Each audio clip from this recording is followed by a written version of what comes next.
Welcome to another episode of Creating Cultures that Outperform. I'm Frank Wander, and I'm not here with my co-host Terry Mays.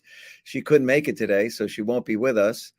People Productive helps companies create cultures that outperform by enabling them to use the time, talent, and energy of the people most effectively. That's a great culture. And we're in the midst of a series on unproductive personality types that you run into in the workplace. Today, we're going to be talking about Don't Bother Me. The people who just have that force field around them don't want to be bothered. They can be very unproductive, but we'll discuss a couple of different things about it. And first, I would start before we get into it. There are times that people legitimately don't want to be bothered. Maybe some incident has happened in their life, they're at work, they need some alone time. As a person in a workplace, you do need to be sensitive to the fact that, sometimes people, you should leave them alone, right? They need alone time and be sensitive to that. Try to pick up on the vibe of what's going on. You probably see they're down. You might say, hey, anything I can help you with? They might say, no, don't press them. They want their alone time. Let them have it. That's okay. There's nothing wrong with that at all. But you do run into these personality types in the workplace who just absolutely don't want to help anyone. They could be very selfish, could be part of the culture. I've seen cultures where helping others just wasn't encouraged or rewarded. And you can find people like that in those cultures, but you can find them in really good cultures where it is encouraged. And these people can be pretty nasty. I've run into a few of them over time. They have a force field around them, with a nasty grin. They make it pretty clear that if they're going to help you, they're going to extract um, a little bit of pain out of you in order to get the help, in the hopes that you're not going to come back. And I've dealt with a few of these people. One of them was somebody who had just so much knowledge and expertise. They were constantly being bothered, and I think the company really failed in terms of, having backups for that knowledge. This individual had many, many years working in the place, kind of knew everything about this one solution. And I found that I could get them, to, spend a little time with me if I needed some answers to stuff they were working on by showing real gratitude for their help. And, maybe I'd get them a cup of coffee, send them a nice thank you note, whatever it was. I think that, you can break down some of these walls. There may be legit reasons why some of these people don't want to, help. Maybe they're in fact just constantly harassed by tons of people. And that is a problem with that company. There are other people who are just downright nasty and unhelpful, and doesn't matter what you do, they're not great to have in the culture. I'd recommend not having them. Sometimes they have incredibly important expertise, and they kind of know that they're there and no one's going to get rid of them because they have this unique expertise, maybe in a certain type of solution. So they don't have to help people. And it's unfortunate, but these people are out there and they really, really do exist in the workplace. They tend to be very focused on their own agenda. they they definitely, know that they're kind of safe. You sometimes get that kind of real nasty look when you go up to them, and it's that like, don't take another step, please. I'm not going to help you. You should know this by now. They're very busy and closed off. They hold everything very, very close to the vest.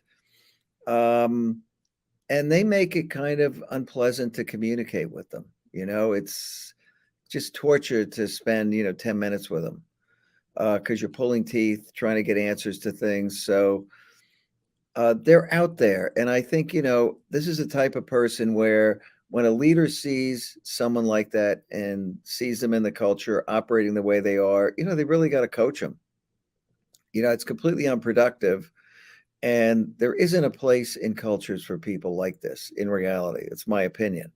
Some leaders just put up with them and allow them to go on and do this because they have whatever value they have that they're providing. That leader wants it. And so they don't really lead the right way. They let it happen and they let it go on. And these people can, give you the one word answers and make it very painful to extract information out of them. They're pretty jerky. And it's not that they have suffered some kind of emotional trauma or something and they just really want that quiet time to recover. It's not like that. These people are just nasty in their own right. And I think it's important to understand who they are. As a leader, it's important to coach them and have them open up, or maybe you help them to move on, do something else. They're not going to be helpful in the organization. They create negativity.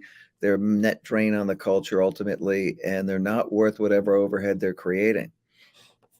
So I think that, you do have to deal with these folks, and it's really unacceptable to operate in a very, very unproductive way.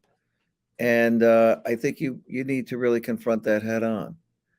So when dealing with these people, I would recommend being showing real gratitude, because that can help open them up.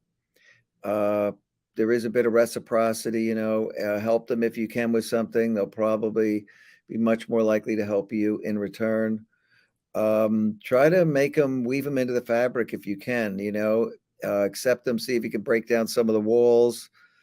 Who knows why they are the way they are? I'm not going to speculate on that, but you can integrate them better into the culture, make them feel that they're an important part of it.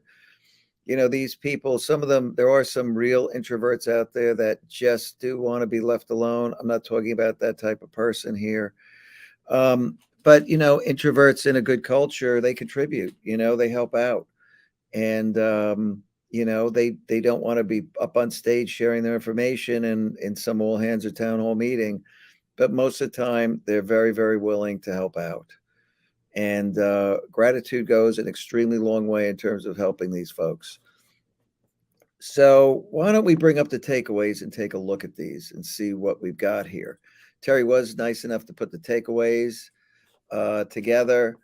So, here's that individual, leave me alone. It could be just a facial expression. You'll see in the center, stop. This means you don't bother me with that. They have that force field around them. This is the type of individual dealing with. And here, focused on their own agenda. They definitely have an agenda. They're, moving to the beat of their own drum. They're always super busy, very busy. I can't help you right now. And, that's part of their game. They're all closed off. Everybody's busy. I'm busy. You're busy. The world's busy. That's just the way it goes. And you really need a culture where people are expected to help and support one another. And companies need to make time for people to support one another. They give them 100 things to do when they could do 10, and then expect them to make time to help others. It's good to weave some time in for helping others and plan around that, because that speeds things up and also creates an environment where you're taking just one of those excuses away from individuals like this. They can give mean looks and be very unfriendly. It's part of their force field to make it really clear to you that, hey, look, I got things to do. I am not here to help others. It says here, make it unpleasant to communicate with them. I mentioned that before. That's exactly right. These one-word answers. But I think the challenge to anybody watching this is, when you encounter these individuals, is try to establish rapport with them. You can do it. I've done it, usually with gratitude, doing something nice for them. And it tends to break down that wall, because, they're humans first and not such nice people second. So, there is humanity in these folks. I think ultimately, if you have really somebody who is just absolutely uncooperative, uncollaborative, they're in the workplace, they're not intending to ever help anybody for whatever their personal reasons are. If you have a place that requires a high degree of collaboration, then they're really probably not a good fit for you, and you should have them move on. But I think that covers it. Build rapport. Do things that ingratiate yourself to them. You can make some progress and some headway, and at least be one of the folks that's able to work with these people. And I think that's what the encouraging factor in this is. So next week, we're going to be talking about the fearful leader. Perhaps you've worked for one in the past. This is also a very unproductive personality type. They do tend to get in the way. We're here every Wednesday, 3:00 Eastern time for the live episode. So please join us. We'll be covering the fearful leader. You can also go back and see all our prior episodes on, our YouTube channel, all the different unproductive personality types, what you might want to do to work with them. And really thank you for coming. So, hey, thanks for being part of creating cultures that outperform. All the best. Take care.